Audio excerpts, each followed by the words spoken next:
My father was Judge Albert Cartwright, once Lieutenant Governor of the state. He was killed 2 years ago in a mysterious accident. We were not only father and son, but friends. The shock of his violent death still haunts my mind. My nights are troubled by strange dreams.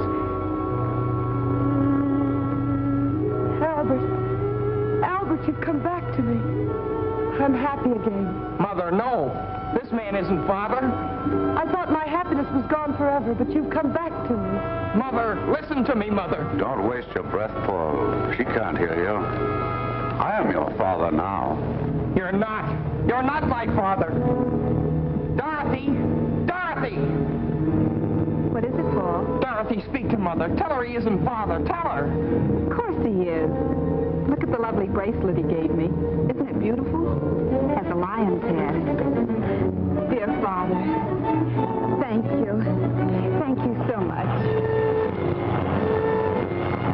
Train. Stop the train!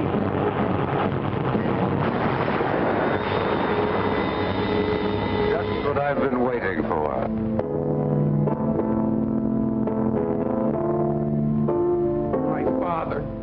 The train! You! Mother! Mother! Mother! Paul. Paul, wake up! It's you, Doc. The way you were yelling, I thought a wildcat had broken in. What's the trouble, nightmare? Yeah. What a nightmare. Well, you get up and dress. I'll go out and get breakfast started.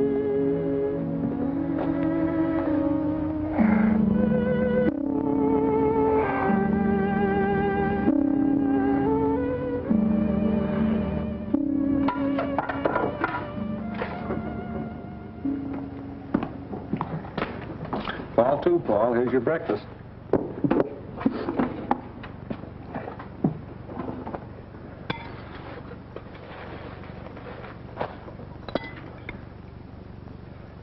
Doc, do you remember what you said once in psychology class? About the phenomena of dreams foreshadowing future events? Yes. But to healthy-minded people, a dream is just a dream. Come on, Paul. There's nothing like an early start for good fishing. Doc, I'd like to go home today. Home? Why, Paul, what's the matter? I'm worried about Mother. Now, look, you're not going to let a dream spoil our outing, are you? Why do you suppose Mother didn't want me home for the holiday? Oh, she probably had some reason. Now, get on with your breakfast. I'd like to tell you about this nightmare I had, Doc. Well, all right, if it'll make you feel better. Let's finish our eggs, and I'll get the tackle, and you can tell me on the way down. Hmm? He said, you have hallucinations. Come with me. I'll take care of you. And he held onto my arm. That was when you woke me up. Quite an extraordinary dream, but easily explained. At the inquest after your father's death, you'll remember, the engineer on the train testified that he caught a glimpse of the Acme Trucking Company sign as the truck pulled away. Although nothing's been seen of it since, it still remains the only clue to the unsolved mystery. Naturally, it will be impressed upon your mind. Well, yes, but... And the Schumann Concerto was your father's favorite composition, if I recall correctly. But it all seems so real, and I remember every detail. The bracelet, the abandoned farm buildings, and the things this man said, like, it's just what I've been waiting for. And the terrible danger to Mother and Dorothy. Forget it, Paul. You've been working too hard at school. This is a perfect way to relax. Hey, they're jumping like crickets. Come on.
forwarded up here from the school, and I figured it might be important, so I brought it up to you. Well, thanks, man. No trouble. If there's any answer, I can mail it for you over in the village. Well, there's no answer. It's a letter from my father.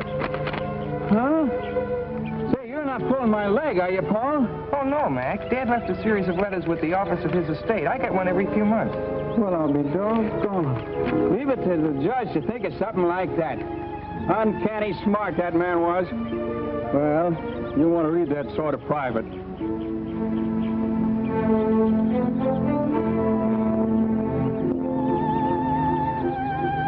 Good fishing, huh?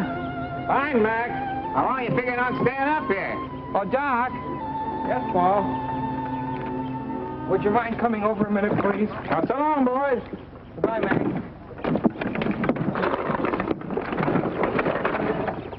What is it, Paul? I received one of Dad's letters. I'd like to read part of it to you. Go ahead. It will be your responsibility as the man of the family to protect your mother and Dorothy by being constantly vigilant of their associates. I have always guarded your mother, who is so much younger than I, for in my experience, I've had ample opportunity to observe the cunning of unscrupulous impostors. Fits right in with your dream, doesn't it? A curious coincidence. Oh, I hate to ruin your trip, Doc, but I'd really like to go home. All right, Paul. It wouldn't do you any good anyhow with this worry on your mind, and if everything's all right, we can come back. Meantime, I can have a nice little visit with my sister. Let's get our stuff.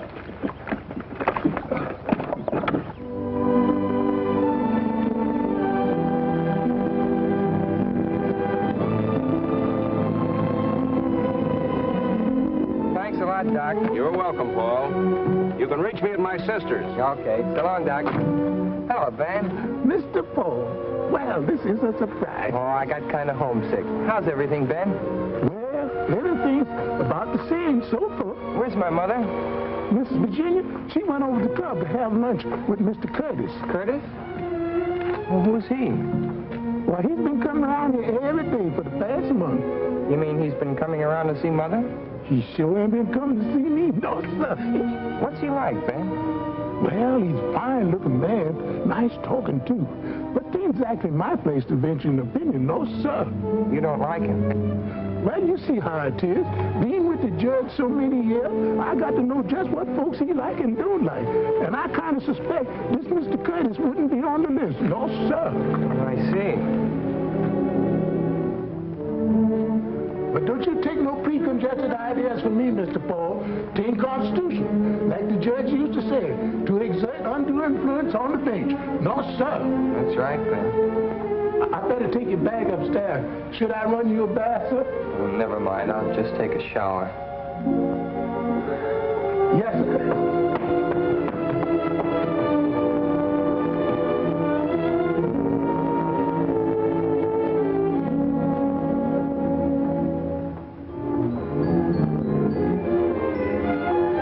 Thanks, Ben.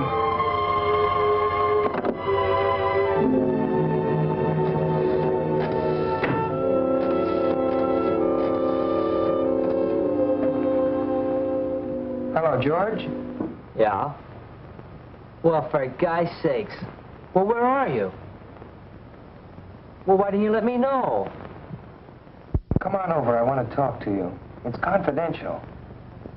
Okay.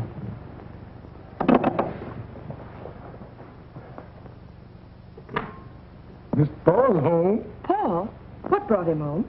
Well, he said he got homesick. He's up in his room.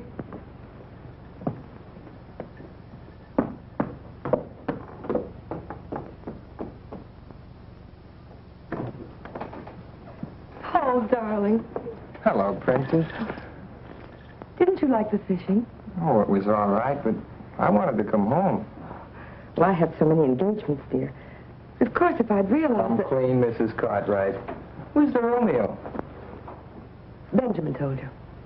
Well, his name is Brett Curtis, and he's most charming. You know, I haven't even been slightly interested in any man since your father died. But I must admit I like this one. You'll meet him tonight at dinner, and I want you to like him, too.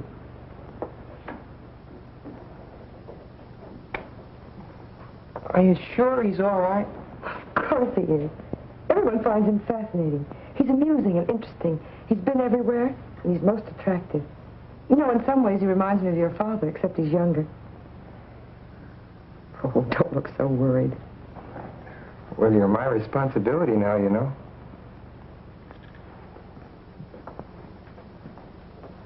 Paul, you know how lonely I've been. Yes, I understand that. Darling, I've got to change. I hope you have a decent suit to wear. I've been bragging about how handsome you are. I'll probably slide down the banister in my pajamas. If you dare. Oh, excuse me, Mrs. Cartwright. Hello, George. How's Lydia? Poorly, ma'am, poorly. But she'll be all right when she finds out Paul's home. Hiya, Paul. The old grind. Gosh, I'm glad to see you. What's all this confidential business? How about this guy my mother's got in tow? Oh, him. Well, what gives? Does he rate? By me, strictly poison. Dorothy and I are washed up on account of that guy. Oh, George, says she, you're so crude and callow. Why can't you be more like Brett? Smooth and sophisticated. Women, they get on my nerves. Sounds like a purely personal reaction, George. I'm after facts. Is he solid? Well, all I know is what I hear at keyholes. Mom and Dad say he's a cosmopolitan. But for my dough, he's a first-class... Oh. Hello, sis. Hiya, small fry. Hello. Well, what happened to the fishing trip, Paul? Canceled on account of family affection. What's with this Curtis I've been hearing about? If you've been listening to George, you can just ignore it. Brett's positively out of this world, and the princess is mad about him. Yeah, and so am I. And at least he has manners, which is more than I can say for some people. Of course, it must be quite a shock to realize that one simply doesn't measure up to civilized standards. See what I mean? You know how we used to get along. Now where am I? Oh, take it easy, George. It may blow over. Nah, she'll never be the same. And I'm too old to change. There he is now. Fred, how are you? For me? Oh, you're too divine, Brett, really. Brings her flowers, a big droop. That. You'll simply turn my head. Turn her head, I'd like to wring her neck. She thinks he's a great wit, but nothing I say is funny anymore. How about staying to dinner, George? I don't feel like facing this alone. Okay. I'll call up home. You'll have to lend me a tie. Oh, sure.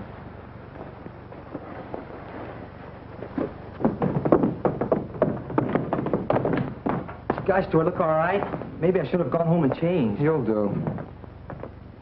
How nice you both look.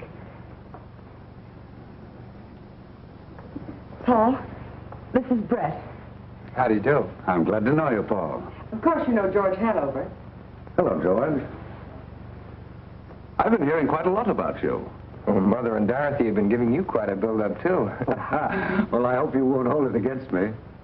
I feel as if I'd met you somewhere before. That's because Brett looks like Father. Oh, I don't think so. Except maybe his nose a little. Thanks, Paul. I'd rather not look like anybody but myself. Paul was a great deal like his father. I understand you have his talent, too. Maybe. A speck of it. I've been reading one of his books on criminology. My friend, Professor Muhlbeck, the psychiatrist, recommended it to me. The professor thinks your father had a brilliant mind. Well, Father's best book was never completed. I hope I'll be able to finish it for him someday. I knew you two would like each other. Dinner served, ma'am. Dorothy? Paul, I have everything you want. Dorothy. Oh, I it's just nice a to meet you. really beautiful. I thought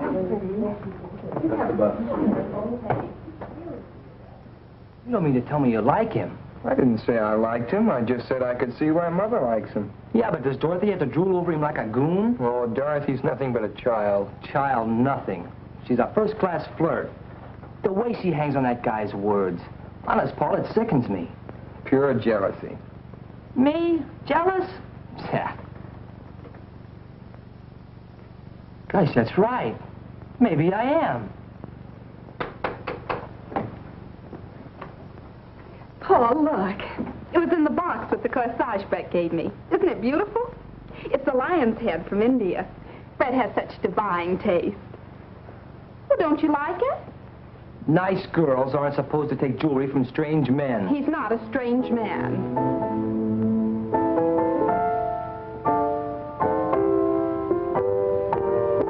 Paul, what's wrong? You're as white as a sheet. I feel kind of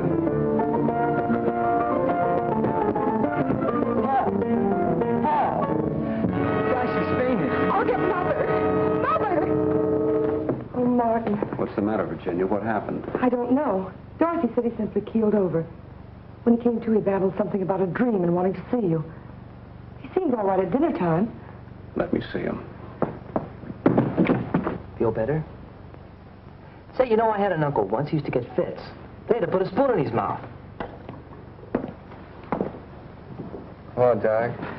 Well, young man, what's this all about? Darling, what is wrong? Nothing, Mother. If you don't mind, though, I'd like to talk to Dr. Benson alone. Well, I guess I'll barge along home then. Hope you feel better, chum. Well, I'll be okay. See you tomorrow. Right. You look feverish. Oh, I just had kind of a mental shock. Remember the dream I told you about this morning, Doc? Yes? The part about Dorothy and the bracelet? Yes? Well, there's a man Mother's seriously interested in, and Who is this man, Paul? Brett Curtis, and he did give Dorothy a bracelet. But, Paul... And it was in a corsage, and there was the music, the same music, the Schumann concerto. This may sound kind of crazy, Doc, but that dream is beginning to happen.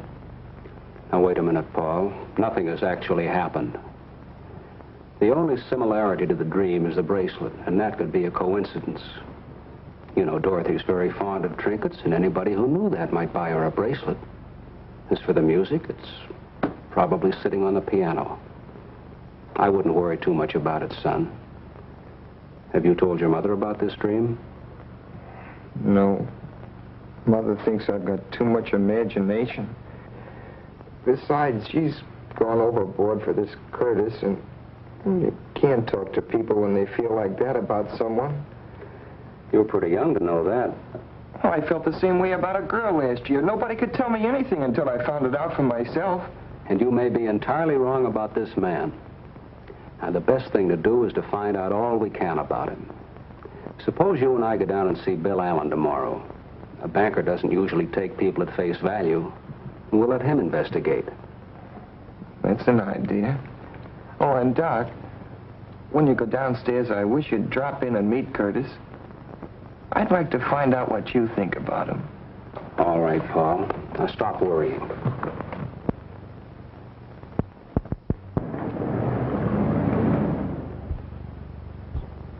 Come on, Paul. Mr. Allen's a busy man. Well, thank you, Mr. Allen. Goodbye, Paul. Goodbye, Bill. Doctor.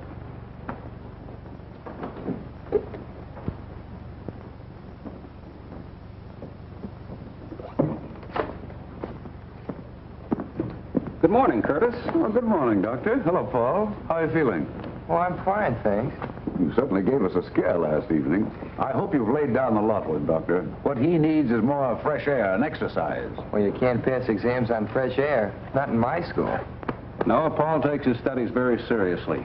Come along, Paul. Good morning, Curtis. Goodbye.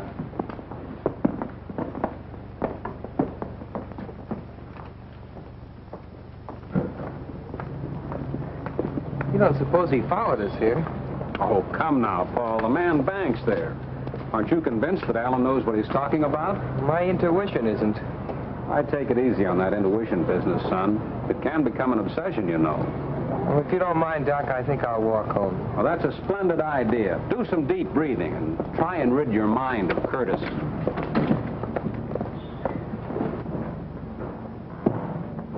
Hi there, Doctor. Going anywhere near the club? I go right by there. Hop in. Oh, thanks. It's a nuisance to find a taxi when you want one. I don't drive myself. That's unusual. I thought everybody drove these days.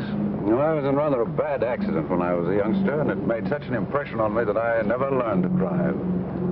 Where's Paul? Oh, he decided to walk home for the exercise.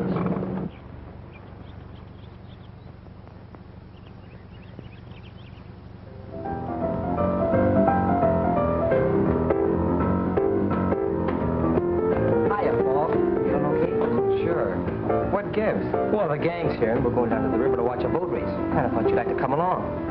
Hello, Lydia. Oh, Cartwright. Well, if you aren't the absolute limit, not letting me know a thing about coming home.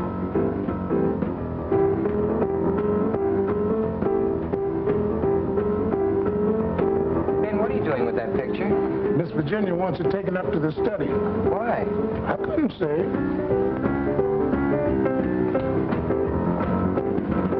Where's Mother?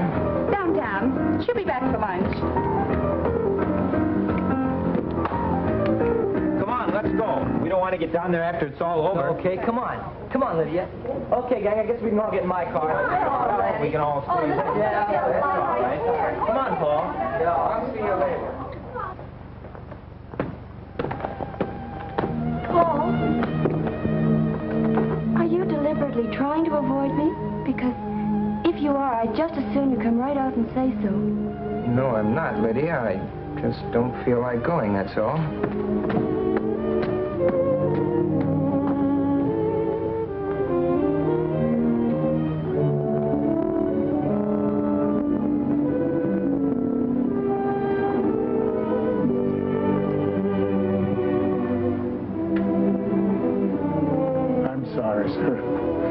I sure did hate to move the judge out of his place.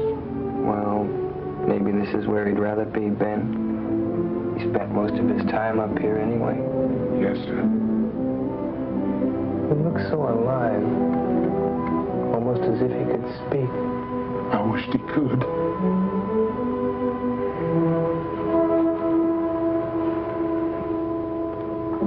Ben, when is Curtis coming here again? He's coming to lunch. I want you to do something for me. Anything you say. When you take his glass off the table, don't touch it. Use a napkin and put it aside. You know what I want, Ben. Yes, sir. Oh, and Ben, I'd like a sandwich and a glass of milk up here, please. Yes, sir. Do you have the keys to the files? Thanks, Ben.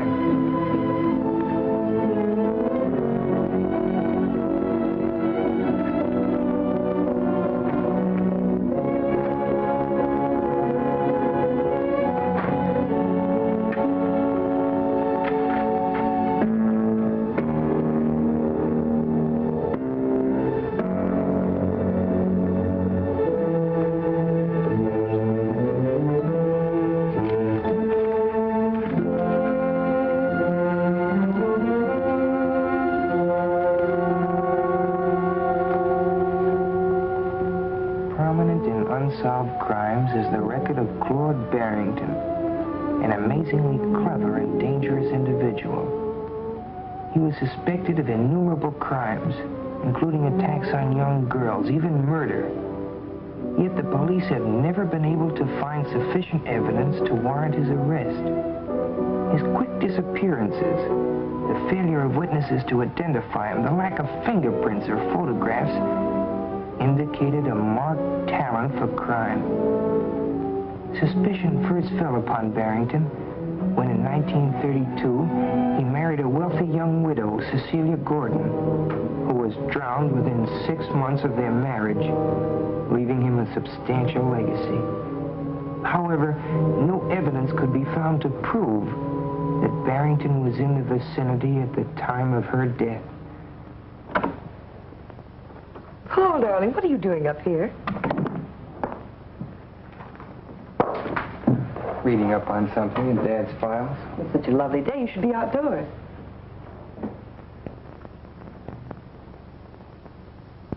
I'm sorry about moving the picture. I wanted to change things in the living room. It's so old-fashioned. I wanted to brighten it up a bit. It's all right, Mother. Paul, are you going to make things difficult? I haven't said anything. In what you say, it's your attitude. Why don't you like Brett? I just don't want you to make a mistake, that's all. How much do you know about him? Everything. He's told me all about himself. Paul, why are you so mistrustful? I received one of Dad's letters yesterday. Maybe you'd better read it.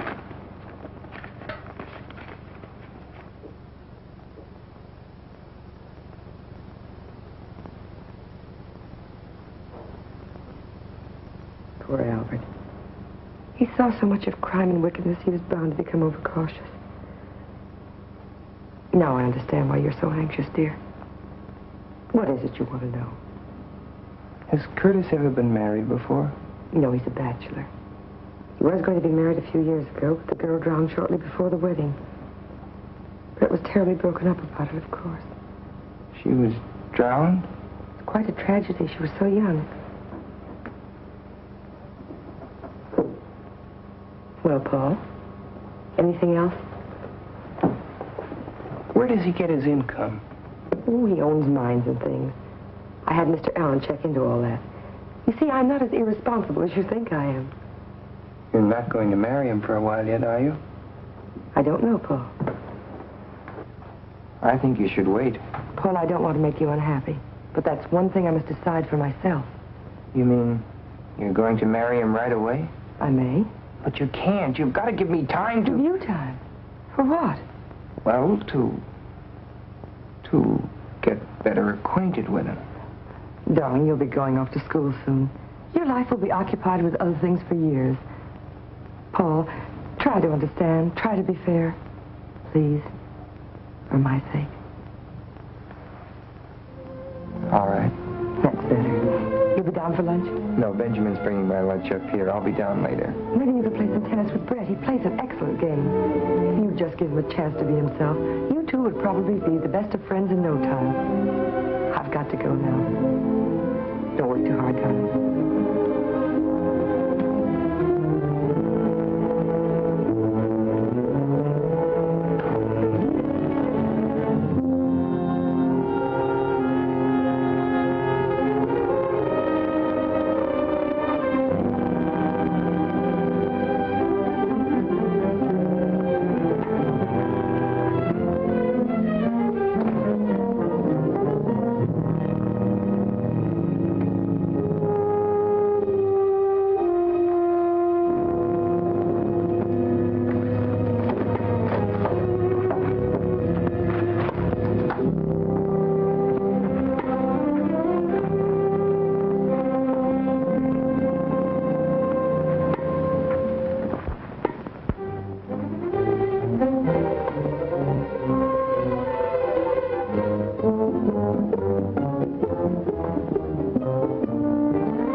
Lucky I got 2 games. Pay up, lady.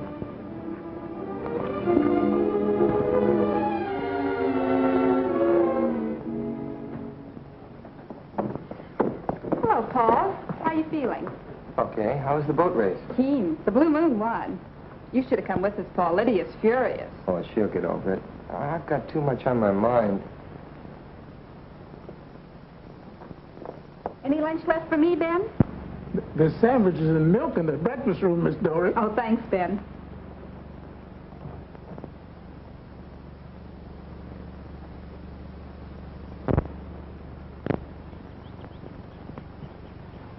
Hello, darling. Hello, Paul. Where have you been hiding? Well, I had some work to do. I hear you're taking law at college. Just the groundwork. My main interest is criminology.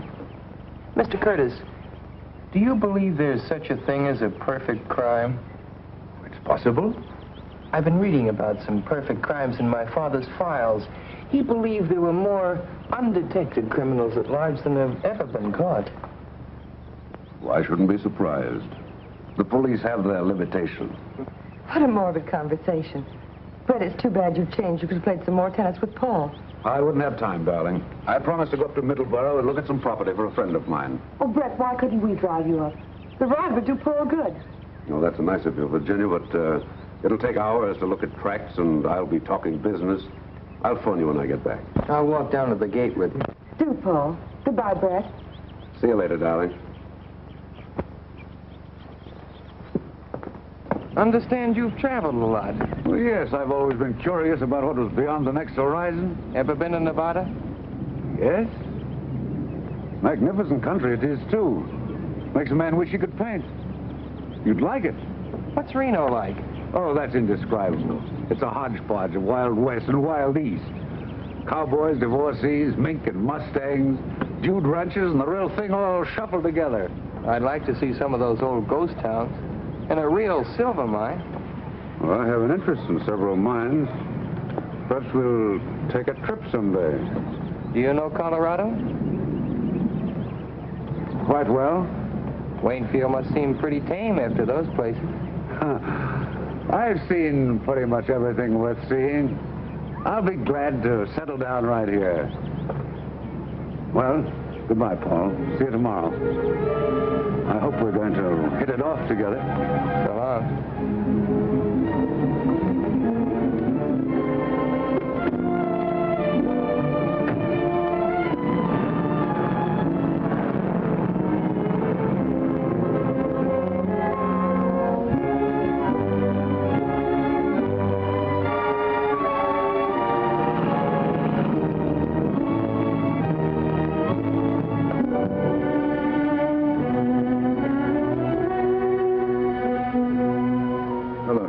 Mr. Curtis. Professor's expecting me. Yes, sir. Mr. Curtis. Send him in. Go right in.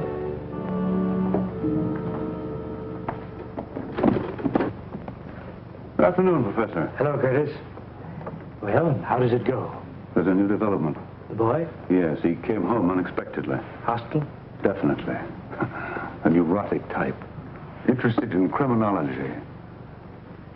He asks a lot of questions. Remarkably intelligent for his age. I have the feeling he knows more than he should. Does his attitude affect her? It hasn't yet. But he's a persistent little devil. This morning he made inquiries about me at the bank. Nothing to worry about there. Everything is in order. This afternoon, he was looking through his father's files. When he came downstairs, he asked me if I believed there was such a thing as a perfect crime. You'll bear watching. Has she accepted you? She hasn't yet, but she will. What's the girl's attitude? Oh, Dorothy. A complete conquest. A little beauty, too. Be careful. I warned you before. That weakness of yours will ruin all our plans. Don't worry. Nothing will ruin our plans. I waited a long time to get back at Cartwright. I'll make them pay for his meddling interference if it's the last thing I do. You'll do as I tell you. Don't forget, I'm in this, too. Perhaps I made a mistake. Perhaps I should have kept you as a patient instead of making you an associate. Don't forget, I'm concerned with the financial outcome in this case, not your personal revenge. You have nothing to complain of. Everything's working out. The boy is the first hitch. He sounds like a subject for mental analysis. You might suggest it to the mother. Sometimes these cases destroy themselves. The important thing is to get the wedding over with as quickly as possible. When you are legally in possession, we can take care of him here. Funny, that thought was in my mind, too. But why wait till I'm in possession? As her husband, you would be in a position to comfort her. As her fiancé, such a tragedy might cause a revulsion against you. That's true. Therefore, you must lose no time. The stakes are high, and there's constant danger if the boy is following the Barrington trail. Barrington is legally dead. Fortunately, so is the judge. However, fools and children sometimes stumble upon details which even the most careful strategist has overlooked. I had better meet the lady as soon as possible. Meanwhile, you must impress her with my professional distinction. Understand? Perfectly. Now, be careful. If you can't accomplish this within the week, our relationship shall revert to that of doctor and patient. I'm spending the weekend with them. I'll have her consent before Monday.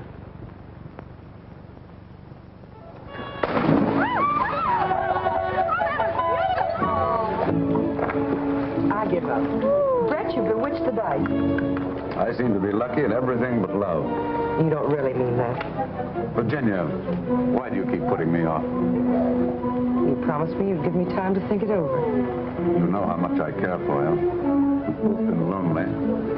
Why should we put off the happiness of being together? Brett, the wine is wonderful!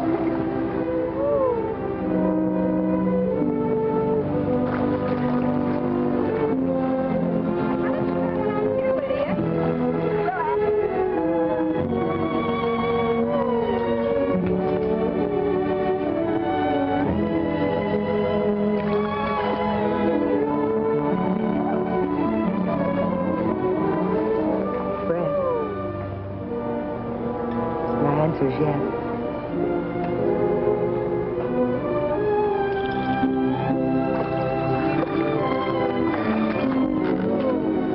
When, Virginia? I'll give a dinner party and announce it. You're not going to put me through a formal wedding, are you? No, just a dinner party. We'll slip away quietly and I'll send the announcements out later. Good. We'll elope. Elope? That sounds so young and reckless. Doesn't seem right with two grown children. Brett, you do like them, don't you? Like them. A handsome, full-grown family on a silver platter.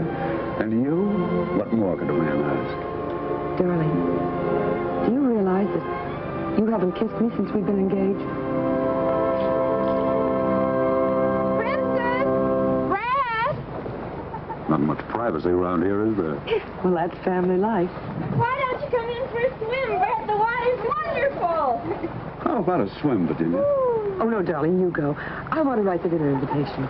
Is there anyone special you'd like to ask? Why, yes, my old friend, Professor Muehlbach, you know, the psychiatrist. You'll enjoy meeting him. Enjoy your swim, darling. I wasn't supposed to tell you this, but I think it's only fair you should know. Oh, I kind of suspected. I guess they didn't tell me because they know I don't approve. No. I don't either. What? I thought all you girls were goofy about him. Now, I was at first, but not anymore. Uh-huh. No, really, Paul, I mean it. Remember the other day by the pool here? Yeah? Well, Brett came for a swim. Once when I dived under, I don't know how to tell you this. I haven't told anyone. What happened? Well, he swam underwater, got a stranglehold on me, and started kissing me. I know it doesn't sound like very much, but it was horrible. I can't describe it. I pulled away. He followed me and said he hadn't meant any harm and asked me if I'd just forget about it and be friends.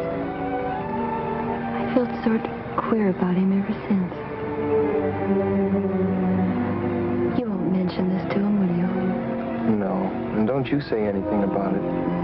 What you've told me adds up with other things. What other things? Oh, I can't tell you now. The trouble is I may be wrong. I haven't any proof, just a hunch. Nobody wants to believe me. I believe you, Paul. Thanks, sugar. Well, there's Dr. Vincent. I've got to talk with him. You better run along with you. Oh, but Paul, are you... Well, what I mean to say is, you still like me, don't you? Oh, sure. But everything's on ice for a while. No dates. Yes, all right. Only, don't forget. Okay, funny face.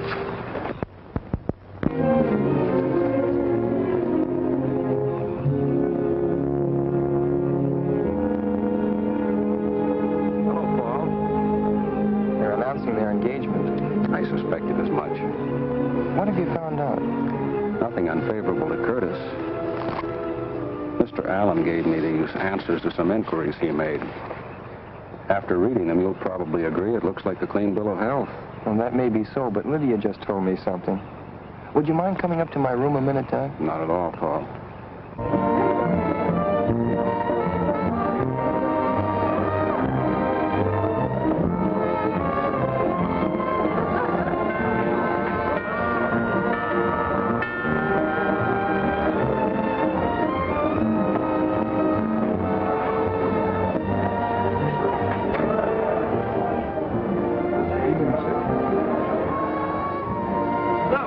Professor. I'm glad to see you. Good evening, Curtis. Well, I was afraid you wouldn't get here. You know how it is, always something at the last minute. Of course. Virginia, this is Professor Muehlbach. Mrs. Cartwright. How do you do, Professor Muehlbach? I'm honored, madame. It was most gracious of you to invite me. Brett told me so much about you, I was anxious to meet you. Thank you, madame. A happy occasion, this, eh? Curtis is a lucky fellow.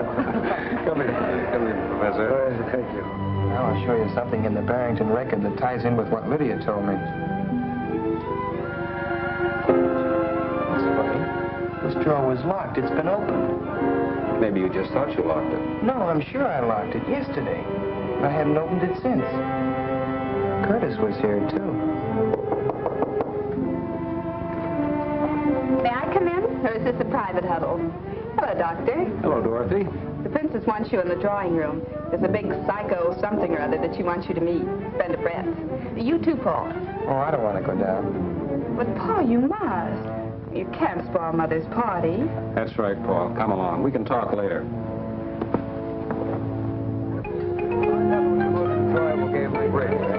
However, I must say that I think that we won that rubber. Why? Because Virginia was keeping score. Virginia's arithmetic is delightful. She subtracts by counting backwards on her fingers. 10, 9, 8, 7, 6. That means 10 minus 5 equals 6.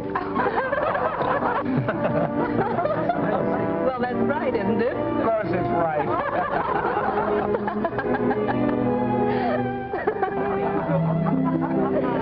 We had a perfect score. Well, tell me about psychiatry, Professor. It must be very interesting. I'd love to be psychoanalyzed sometime. I'd be delighted to do it. Anytime you say. Now, look. I hope so behave so Miss Cartwright. Benjamin, Mr. Curtis will call. Well, my friend, here's a chance to display your domestic accomplishments. It's just what I've been waiting for.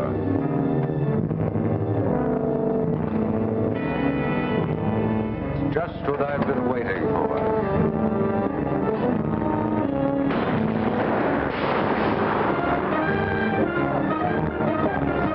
Sorry. I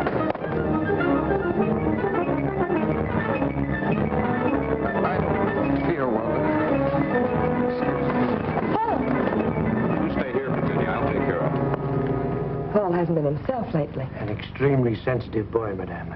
I would like to talk to him. I have been most successful with the juvenile neurosis. It's nothing serious, Professor, I'm sure. Paul, what is it now?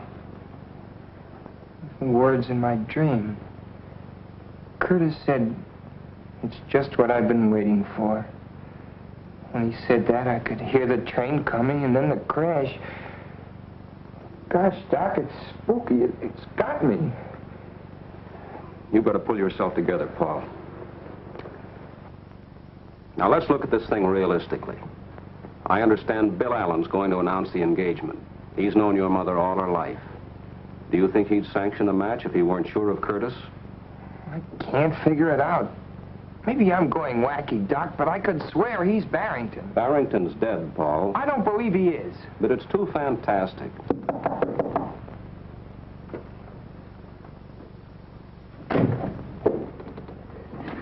How is the young man feeling, Doctor? Oh, he's all right. He was just having a dizzy spell. Perhaps I can be of some assistance. Nerves are my specialty. May I come in? Well, it's just a reaction from overwork at school. Ah, yes, I was an intense student myself at his age. Do you mind if we have a little talk, young man? I feel all right. Perhaps the doctor had better go downstairs. Seems a pity to spoil Madame's party. I'd rather have Dr. Vincent stay. Of course, I have no objection. Let's sit down and be comfortable. I understand you are an unusual boy, Paul. Extremely talented. You intend to pursue your father's research into criminology? Yes. An interesting subject. But something must be done about these nervous attacks. They're not exactly normal at your age. I presume you are devoted to your mother? Of course. As one student of human nature to another, may I speak frankly? Go ahead. In some cases, filial devotion to a mother goes beyond the borderline of normality. It can frequently produce hallucinations. Did you say hallucinations? Oh, do not be offended. I'm merely stating a theory. Let go. Please don't agitate yourself. I'm only trying to help you. I don't need a psychiatrist. But you do. I believe it is your emotional aversion to your mother's remarriage which produces these neurotic symptoms. I'm sure I can cure you in a very short time. I would like you to place yourself under my care at Restview. Restview? That's a sanitarium for mental cases. Yes, but I wouldn't consider you a patient, merely a guest. Guest? Well, that's right of you. Good night, Professor. I'm sorry. I assure you I meant no offense. May I see you a moment, Doctor? I'll be right back, Paul. The boy's agitation reveals an emotional influence which should be corrected immediately. I hope you can persuade him. I'll speak to him. Good.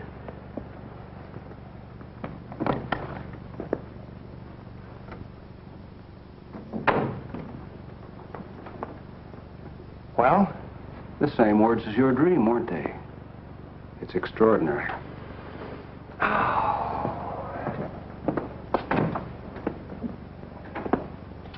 Those two are mixed up together somehow, Doc. Hallucinations. Do you believe that stuff? I've read about it in textbooks. And according to him, I've got him. He seems to think so. What else did he say, Doc? Well, he wanted me to ask you to go to his sanitarium and let him analyze you. You know, Doc, that might not be a bad idea. But I don't think it's necessary. But, Doc, I might find out something up there. Yes. But Paul, if those two men are what you think they are, it'd be mighty dangerous. Well, you could come up every day and keep an eye on me, couldn't you? Yes. Besides, it might be a good way to stall for time. I'd make Mother promise not to marry Curtis till I got back. But, Paul... And meanwhile, you could take these to Armstrong and get him to analyze them, their fingerprints off a water glass. Curtis? I'll talk to Mulbach. Paul, you're a very clever boy. Thanks, Doc. I'd be in a tough spot without you. Maybe we're both crazy. Then again, maybe we're not.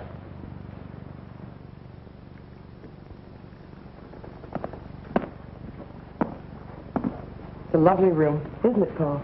Very nice. I hope you'll find it comfortable. My routine is a simple one. A few heart-to-heart talks, plenty of food and rest. Believe me, Mrs. Cartwright, he will return home a healthier and happier boy. I'm sure he will. Goodbye, darling. Don't read too much. You'll take good care of him, won't you, Professor? Of course, madame. I'll drop in tomorrow and see how he's getting along. Please do, Doctor. I'm always happy to have the cooperation of my colleagues. Goodbye, Paul. I'll see you tomorrow. Goodbye, Doc. Goodbye, Princess. Goodbye, darling. I'll see you later.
Outside, please.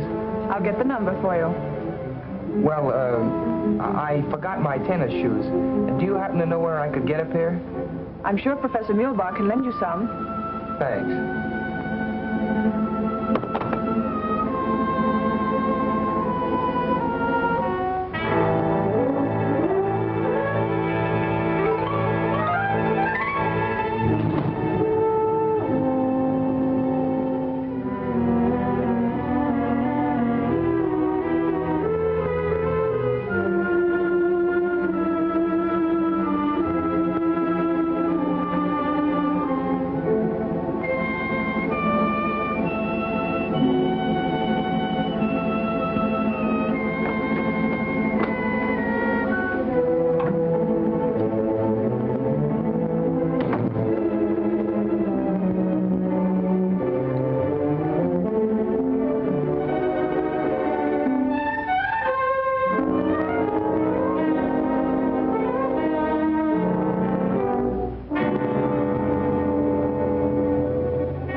Come in.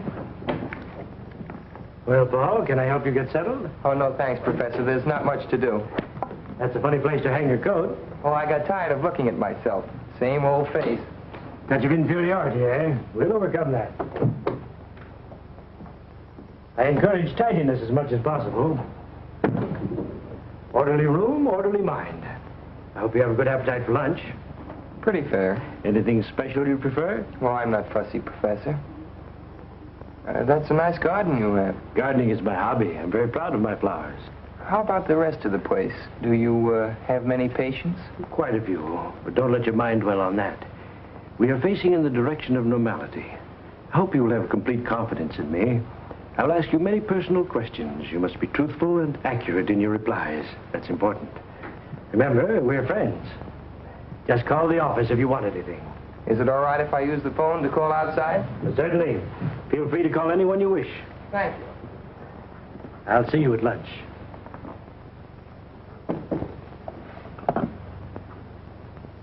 I'd like to get Waynfield 1531, please. Hello, Vixen. What's mixing? Oh, Paul, where are you? I'm up at Middleborough getting my brain unscrambled. It's all very scientific. Cures hives and hangnails and improves the disposition, it says here. Are you missing my kissing?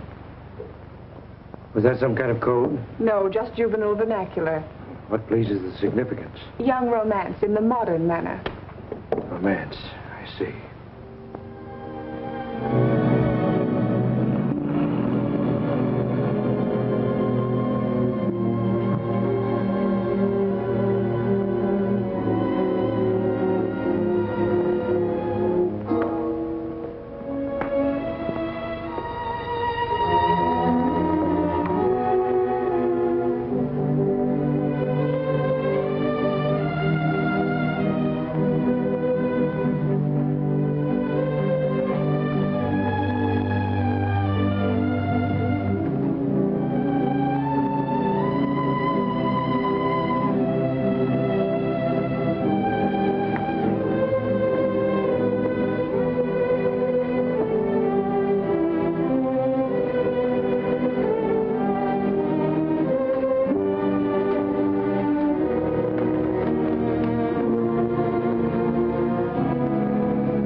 What are you doing here? Well, I can't sleep. Nightmares. I'll get you a sedative. Go to your room. We don't permit the patients to wander through the corridors at night. Well, I'm not a patient. I'm a guest. I must admit the boy puzzles me. I can learn nothing from him except that he suspects you. I'm sure he knows you're Barrington. How he arrived at that conjecture, I don't know. From his father's files. I found the Barrington folder in his desk. The boy's as persistent as his father was. I won't be in the clear until I get squared with the entire family. It'll be quite ironic, won't it?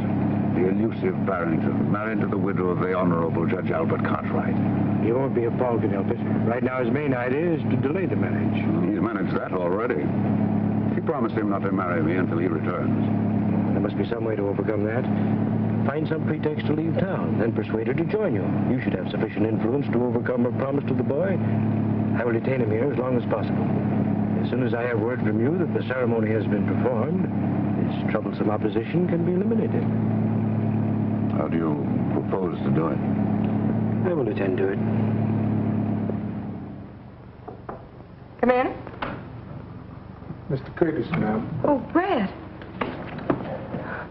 I didn't expect you so early. I had to see you, dear. I have to go to Washington on business. Oh, darling, what a shame. I want you to come with me. We can stop off at Richmond and be married. I couldn't do that, Brett. I promised Paul. Are you going to let Paul spoil things between us, Virginia? Darling, don't even think such a thing. Then come with me. We'll turn the trip into a honeymoon. Couldn't we wait till Paul gets back? I'd feel so much better about it. Virginia, from the first moment we met, everything went perfectly between us. Then Paul came home, and you began to change. Nonsense. We announced our engagement. Everything will go as we planned. Let's go down and get the license and have it over with today. Right now. I couldn't. Very well, then. Just as you wish. I'll be leaving this afternoon. I'll be gone for several weeks. Brett, do you really have to go? Perhaps it'll be just as well if you had time to think this out alone. I want you to be sure of your feelings, Virginia. But I am sure. You know that. Then why not marry me and stop worrying about Paul? I can't help being concerned about him, Brett. He's my own boy. But he's getting the best of care. Muleback will have him well again in no time. Let's call him up and find out how he's getting along. Of course, he's doing splendidly, madame. You have no cause to worry. No need to delay your marriage. Allow me to offer my felicitations. Goodbye.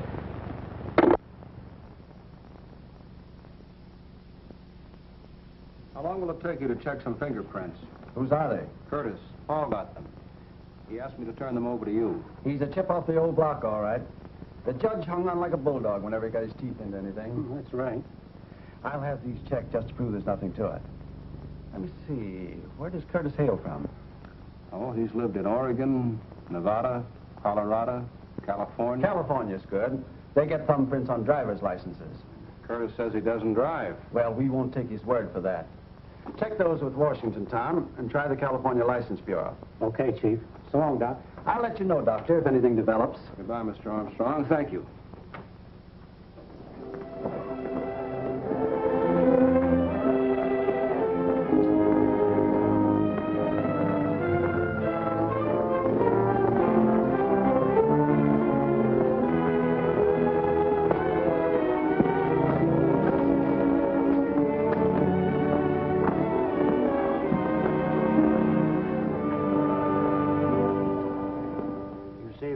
Not locked.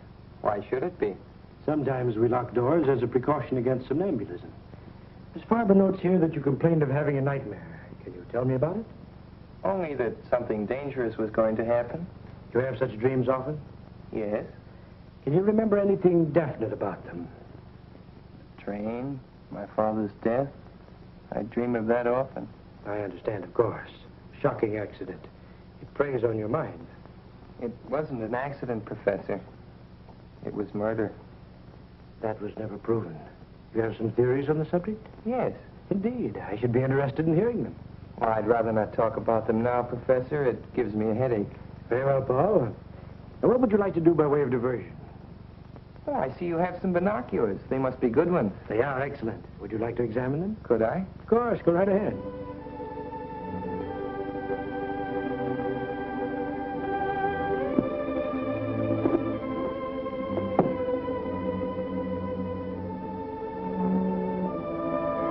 They're swell. I'd like to take a good look. Come along. You can see Waynfield through them from the roof.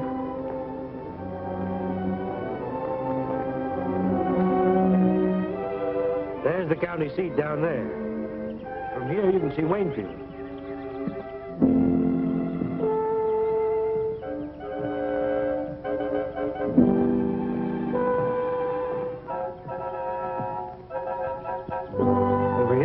see the ferry crossing the river.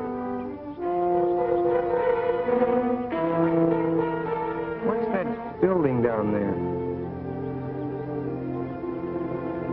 Just an abandoned farm.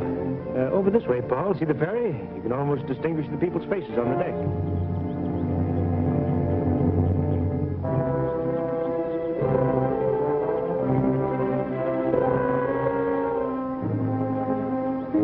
Nice binoculars.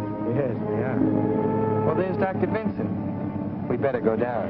Yes. Would you mind going to your room? I'd like to have a talk with the doctor. Then I shall send him to you.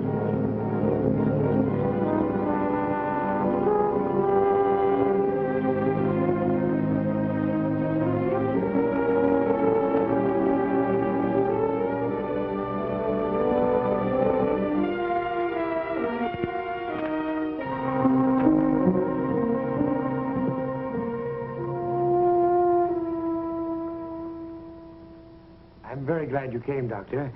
I'm having a little difficulty. I feel there's something on Paul's mind which he does not confide to me.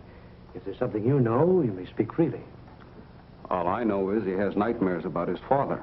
That he has told me, but he will not say any more. His reticence hinders my diagnosis. If you could persuade him to discuss these matters more fully, it would be of great assistance. I'll see what I can do. Where is Paul? In his room.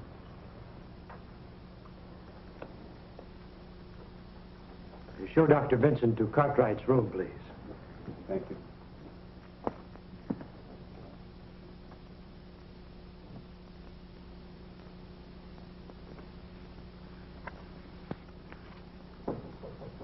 Come in. Hello, Doc. How are you, Paul? Sure glad to see you. How's Mother? Oh, a little worried about you. Otherwise, all right. I saw her this morning. Well, Professor Muehlbach's a good host. I'm enjoying it here. That's fine. Oh, look, Doc, I found something in Plato I'd like to show you.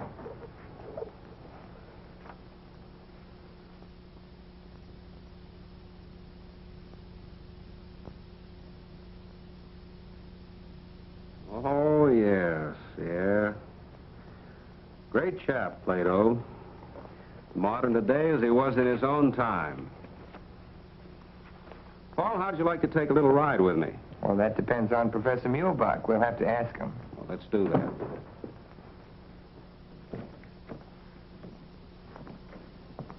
Well, how do you find your patient, Doctor? He looks rested, but I'd like to take him for a drive in the fresh air so he won't feel shut in here. That is, if you have no objections. Not at all. Provided you don't keep him out too long. Oh, a half hour or so. We'll take a drive through the hills. This is beautiful country. I trust you will urge Paul to relax and talk more freely. I'm very anxious for him to get straightened out so he can go back to school. If he falls any further behind, I'm afraid he'll overwork again. Of course. Well, come along, Paul. We won't be long.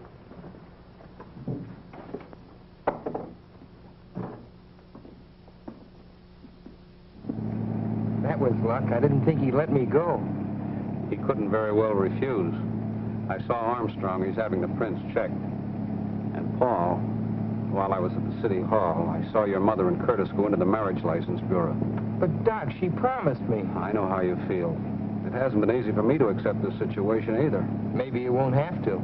What do you mean? There's an abandoned farm building near here, exactly like in my dream. I saw it from the roof. Paul, one ramshackle old building looks much like another. Maybe. But something very strange happened on that roof this afternoon. I had a feeling that Muehlbach was going to shove me off when you drove up.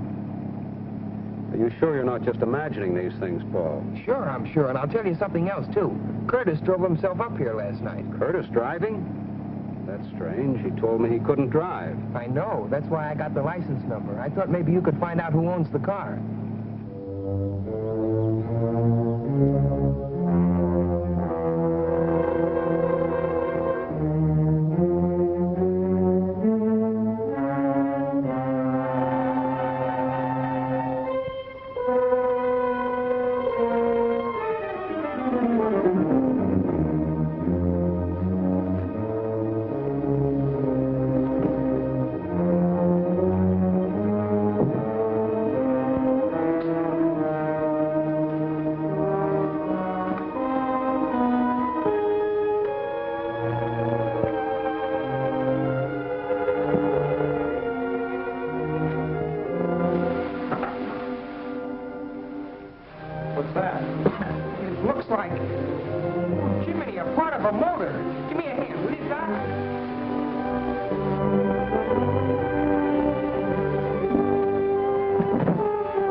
sign from the truck.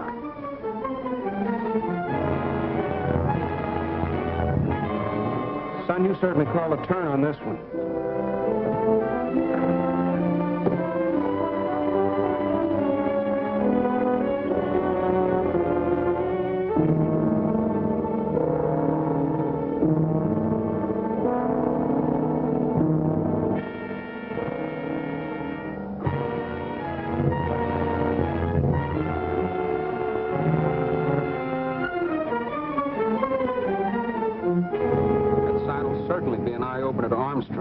We'd better take it right over to his office. You'd better. I'll have to go back or Muehlbach will get suspicious. You'd better stop here, Doc. I'll walk the rest of the way. No use taking any chances with that evidence.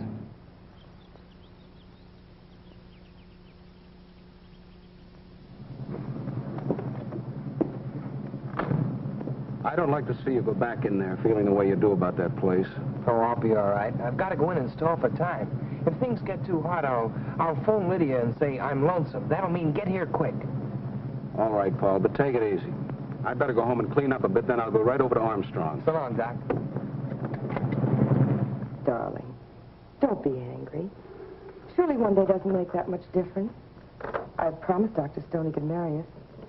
You wouldn't want me to hurt his feelings, would you? Why can't we go over there now? Why wait? We can spend tonight and tomorrow at the lake and then go on to Washington. After all, I must think of that contract, Virginia. Even a man in love has to think of business. All right. I'll call Dr. Stone, see if he can't find some time free. He ought to be able to work us in somewhere. A ceremony doesn't take long. Do you want me to call him? No, I'll do it.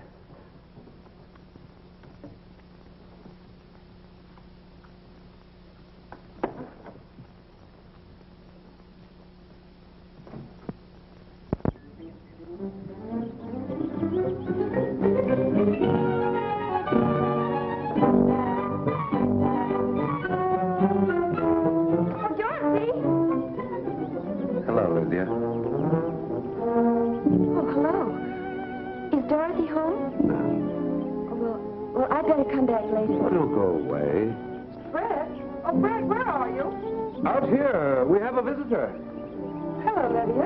Mrs. Cartwright. Well, goodbye. That's strange. What on earth happened? Nothing. She just came looking for Dorothy. What did Dr. Stone say? Dr. Stone? Oh, yes. He's busy all day today and this evening. But I made an appointment for noon tomorrow. Oh, good. Now, where shall we go to celebrate? Why not go to that little inn where we first had dinner together? Brett, I'd rather not go out tonight. I've got packing to do and a few letters to write. I'll just have dinner on a tray in my room with Dorothy and tell her the news. She goes back to school on Monday, and I won't have another chance to see her. I hope I may look forward to your exclusive attention on our honeymoon, Mrs. Curtis. Well, you shouldn't call me that, not yet. It's very unlucky, you know. With all the luck I have, I can afford to be reckless. I'll phone you later, darling.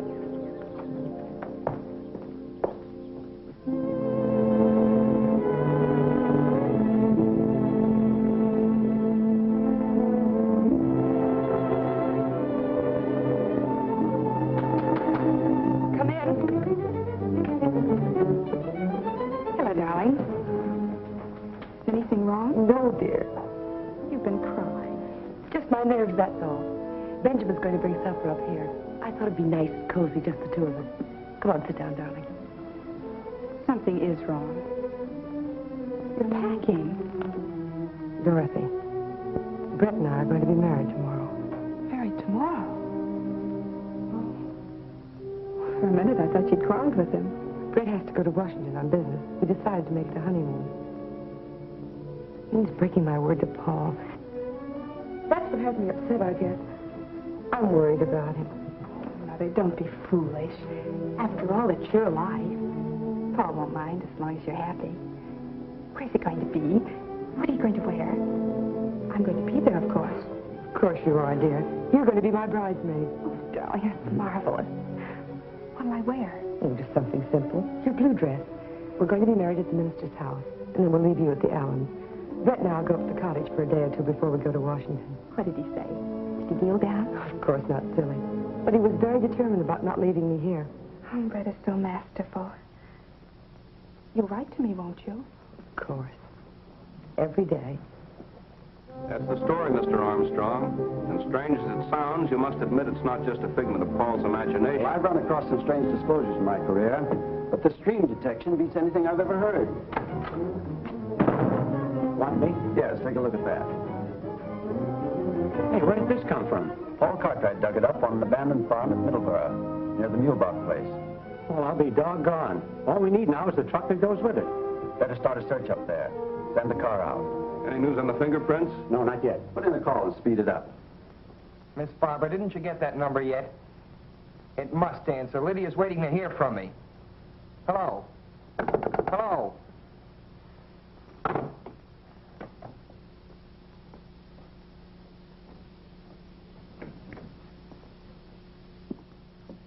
What do you mean by disconnecting the phone when I'm trying to get a call through? I want you to be absolutely quiet. You are agitated. I was afraid your outing today would be too much for you. I'm getting out of this place, but quick. Not in your present condition, my boy. You are hysterical. I couldn't possibly allow you to leave in such a state. Allow me? You don't think you can keep me here if I want to go, do you? I'm afraid that may be necessary. You seem to be forgetting that I'm a guest. All my patients are guests. Sit down, my dear boy, and calm yourself. Tell me, what has upset you? Was it something you found at that farm where you went this afternoon? You followed us. I observed you from the roof with the binoculars. All right, since you know so much. We found the truck that killed my father. The police ought to have the evidence by now, and I know you and Curtis were mixed up in it. Again, you were having hallucinations.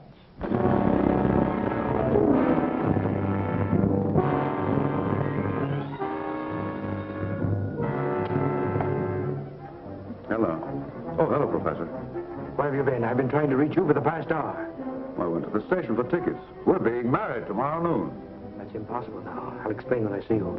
Meet me in half an hour at the east end of the golf course. I'll be there.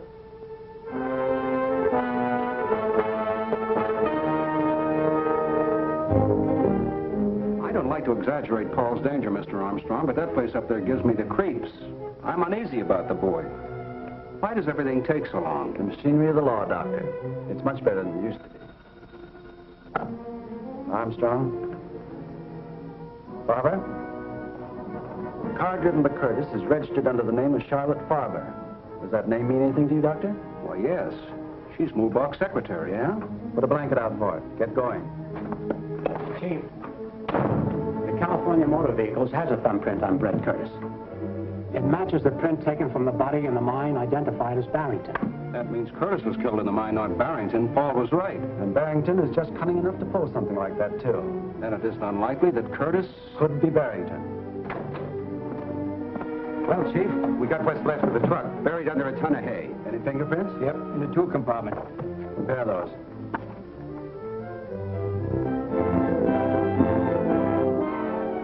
They match all right. They match the Curtis prints Paul got from the water glass. Well, are you satisfied? Go to the country club. Pick up Brett Curtis. Suspicion of murder. Cartwright case. We've got to get to that boy, Armstrong. Mulebach and Curtis are working together, and there's no telling what may have happened to him by this time. Get me in the Mulebach place at Middleburg. Now, don't worry, Doctor. We'll find out in a few minutes.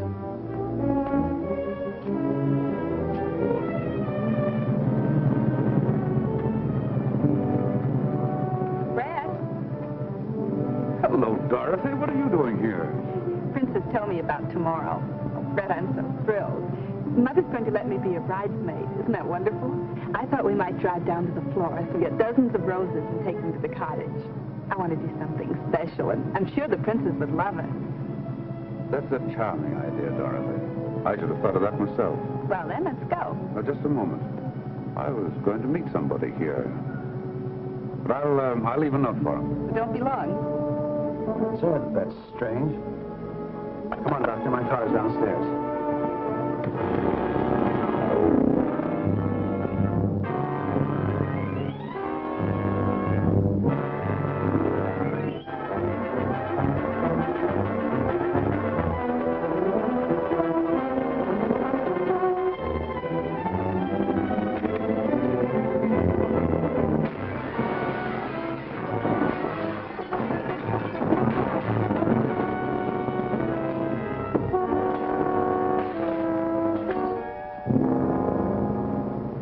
Doc? Yes? Mr. Curtis asked me to give this to you. Thank you.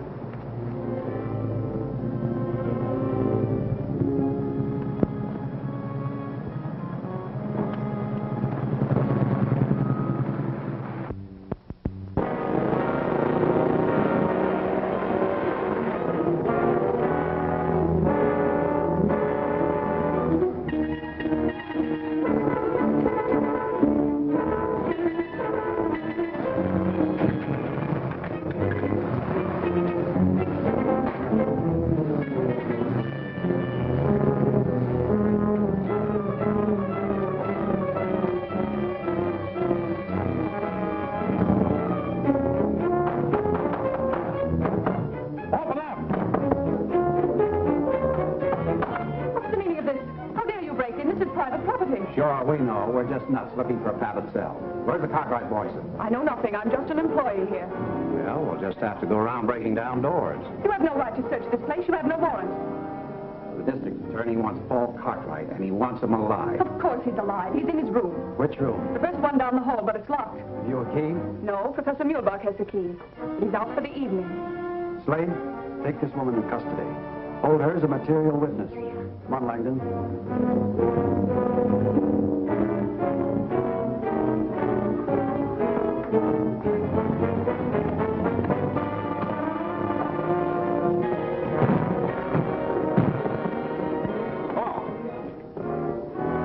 Too late. I'm not so sure. Look at this.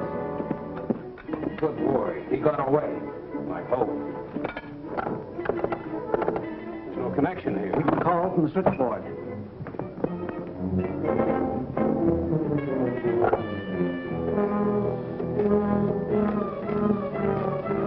Holmes home? No, I'm calling Lydia. I don't want to alarm Virginia just yet. Curtis may be there. That's right. I'd better have the Cartwright house covered. Hello, Lydia.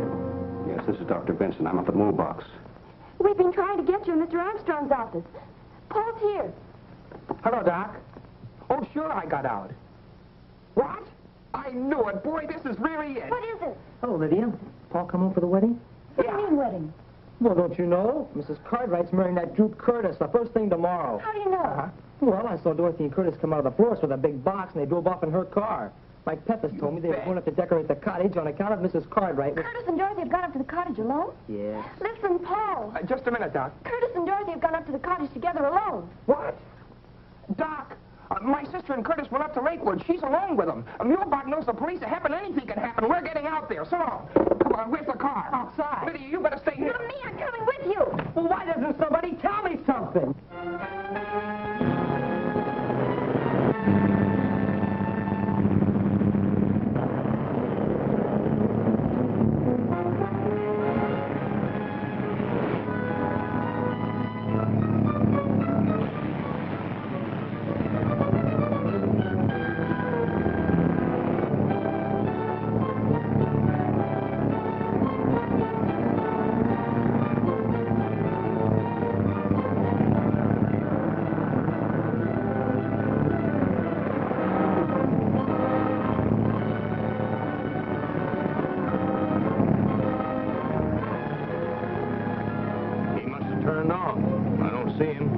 Better backtrack.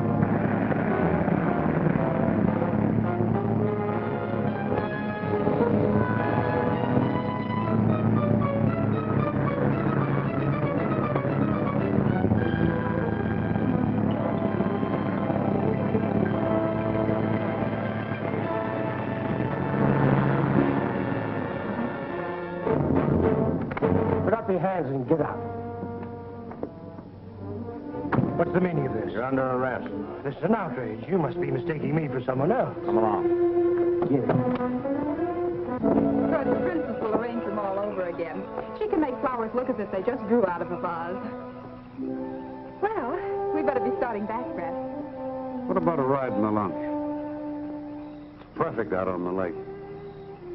There are a million stars floating on the water, and the crescent moon looks like something out of Ulmer. Brett, you are the most romantic person.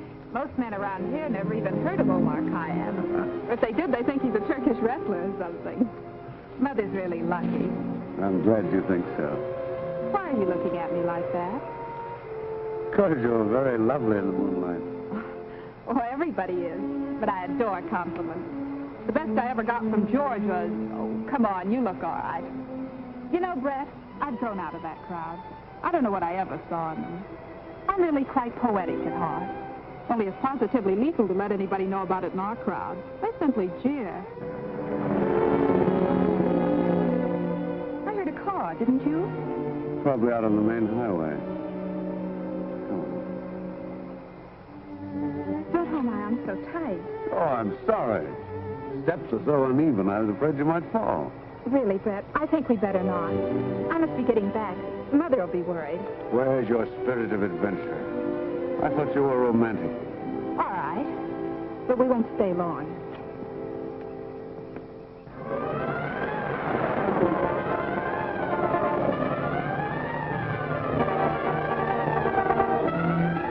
They're here, all right. There's no lights on in the house. There's a light in the boathouse.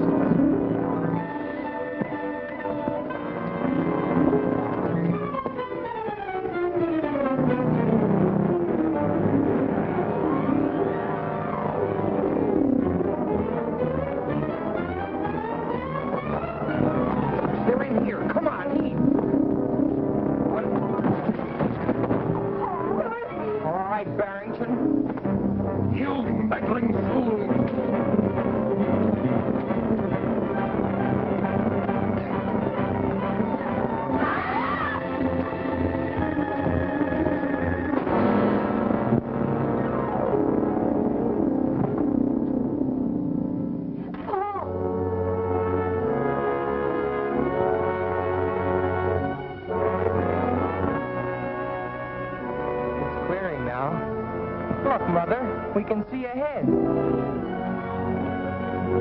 Virginia. Don't look back. It's all over.